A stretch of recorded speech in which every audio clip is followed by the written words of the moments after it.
Digital arrest എന്ന പേരിൽ 58 കോടി രൂപ തട്ടിയെടുത്ത രാജസ്ഥാൻ സ്വദേശിയെ തെരഞ്ഞ മുംബൈ പോലീസ്. ദേവേന്ദ്ര സത്യനാരായണൻ സൈനി എന്നയാളെ കുറിച്ച് വിവരം നൽകുന്ന ആളുകൾക്ക് മുംബൈ പോലീസ് പാരിതോഷികവും പ്രഖ്യാപിച്ചിട്ടുണ്ട്. ശ്രീനാഥ് ചന്ദ്രൻ ഈ വാർത്തയുടെ അപ്ഡേഷനുമായി മുംബൈയിൽ നിന്ന് ചേരുന്നു.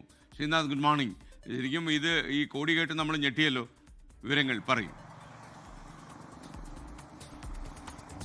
തീർച്ചയായും മാത്രമല്ല, ഈ ഡിജിറ്റൽ അറസ്റ്റ് ചെയ്യുന്ന ആളുകളെ കണ്ടെത്തുകയൊക്കെ വളരെ ബുദ്ധിമുട്ടുള്ള കാര്യമാണ്. അത്തരമൊരു കാര്യമാണ് മുംബൈ പോലീസ് ഇപ്പോൾ ചെയ്തിട്ടുള്ളത്. പ്രതിയെ കണ്ടെത്തുകയും അയാളുടെ മുഖം എന്താണ് എന്ന് നാട്ടുകാരെ ഇപ്പോൾ കാണിക്കുകയും ചെയ്യുന്നുണ്ട്. ഇയാളെ അറസ്റ്റ് ചെയ്യാൻ ഏതായാലും ഇതുവരെ കഴിഞ്ഞിട്ടില്ല. പക്ഷേ നിർണായകമായ എന്തെങ്കിലും വിവരം നൽകാൻ കഴിയുന്നവർ അത് നൽകണം എന്നതാണ് മുംബൈ പോലീസ് ഇപ്പോൾ പറയുന്നത്. അങ്ങനെ നൽകുന്നവർക്ക് പാരിതോഷികം നൽകുമെന്നും അവരുടെ വിവരങ്ങൾ രഹസ്യമായി തന്നെ സൂക്ഷിക്കും എന്നും മുംബൈ പോലീസ് അറിയിച്ചിട്ടുണ്ട്. രാജസ്ഥാൻ സ്വദേശിയാണ് ഈ ദേവേന്ദ്ര സത്യനാരായൺ സൈനി എന്നയാൾ. 58 കോടി രൂപയാണ് ഇയാൾ തട്ടിയെടുത്തിട്ടുള്ളത്. ഒരു മുംബൈ സ്വദേശിയെ ഡിജിറ്റൽ അറസ്റ്റ് എന്ന പേരിൽ തട്ടിപ്പ് പറഞ്ഞ് ഭീഷണിപ്പെടുത്തിയാണ് ഈ പണം തട്ടിയത്. ആദ്യം ട്രായുടെ ആ ഒരു ഉദ്യോഗസ്ഥൻ എന്ന് പറഞ്ഞാലും ഒരാൾ വിളിക്കുന്നത് താങ്കളുടെ ഫോൺ നമ്പർ പല തെറ്റായ കാര്യങ്ങൾക്ക് ഉപയോഗിച്ചിട്ടുണ്ട് എന്ന് പറഞ്ഞ് ഭീഷണിപ്പെടുത്തുന്നു. പിന്നീട് അക്കൗണ്ടിലെ പണം മറ്റു പല കാര്യങ്ങൾക്ക് ഉപയോഗിച്ചിട്ടുണ്ട്, അക്കൗണ്ട് പല ദേശവിരുദ്ധ പ്രവർത്തനങ്ങൾക്ക് ഉപയോഗിച്ചു എന്ന രീതിയിൽ മറ്റൊരു ഭീഷണി. അങ്ങനെ പോലീസ് സ്റ്റേഷനും കോടതിയും ഒക്കെ തന്നെ ഡിജിറ്റൽ അറസ്റ്റ് എന്ന പേരിൽ വ്യാജമായി സൃഷ്ടിച്ച് കാണിച്ചായിരുന്നു ഈ തട്ടിപ്പ് മൊത്തം നടത്തിയത്. ഏതായാലും പ്രതിയിലേക്ക്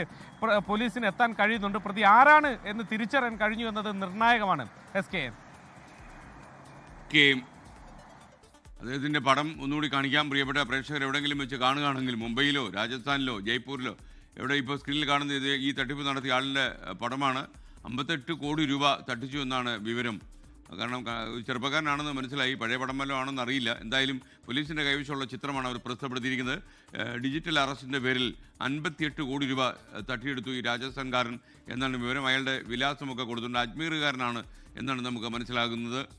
അപ്പോൾ ഇയാളെ ഒരുപക്ഷെ ഇന്ത്യയിലെ ഏറ്റവും വലിയ സൈബർ തട്ടിപ്പ് ഇതാണെന്ന് തോന്നുന്നു. കാര്യം ഈ വിർച്വൽ അറസ്റ്റിൻ്റെ പേരിൽ ഇത്രയും വലിയ തുക വേറെ ആരെങ്കിലും തട്ടിയെടുത്തിട്ടുണ്ടോ? ഇതിൽ ഒന്നാം സ്ഥാനക്കാരനാണ് ഇദ്ദേഹം. എന്തായാലും ദേവേന്ദ്ര സത്യനാരായൺ സൈനി എന്ന ആളെക്കുറിച്ച് വിവരം നൽകുന്ന ആളുകൾക്ക് പ്രതിഫലം പോലും മുംബൈ പോലീസ് അറിയിച്ചിരിക്കുന്നു. ഇയാളെ കണ്ടുപിടിക്കുക ദുഷ്കരമായ കാര്യമാണെങ്കിലും മുംബൈ പോലീസ് തുനിഞ്ഞ് ഇറങ്ങിയിട്ടുണ്ട് എന്നാണ് നമുക്ക് മനസ്സിലാക്കാൻ കഴിയുന്നത്. ലോകത്തെവിടെയായാലും ഏത് സമയത്തും 24 വാർത്തകളും ഓഗ്മെന്റഡ് റിയാലിറ്റി പാക്കേജുകളും എക്സ്പ്ലെയിനറുകളും വിശദമായി കാണാൻ ഞങ്ങളുടെ യൂട്യൂബ് ചാനൽ നിങ്ങൾക്ക് സബ്സ്ക്രൈബ് ചെയ്യാം.